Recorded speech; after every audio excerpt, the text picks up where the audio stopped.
तर या ठिकाणी 2 स्प्रे झालेत आणि जमिनीतला प्रोम आणि भूमी पॉवर असा डोस झालेला आहे.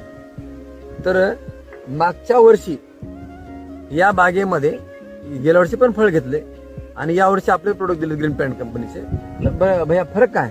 गेल्या वर्षी म्हणजे जे ह्या कंडिशनला जी बाग आहे आता सध्याला, हा. ही बाग एक 4 महिने तर अशी बाग नव्हतीच. आता ही एक दुसऱ्या महिन्यातच बाग म्हणजे अशी झाली की शेंडा पण फास्ट आहे आणि पानाची बी साईज मोठी आहे बरोबर. आणि फळाची सेटिंग पण अशी अति उत्तम झाली की, आणि स्प्रे फक्त 2च घेतल्यात. बरोबर. गेल्या वर्षी इतर कंपनीचे आपण स्प्रे घेतले होते त्यामध्ये काय आपल्याला फायरचा रिझल्ट मला भेटला नाही. बरोबर. पण ह्या वर्षीच्या ह्याच्यामध्ये भरपूर फरक पडलेला आहे.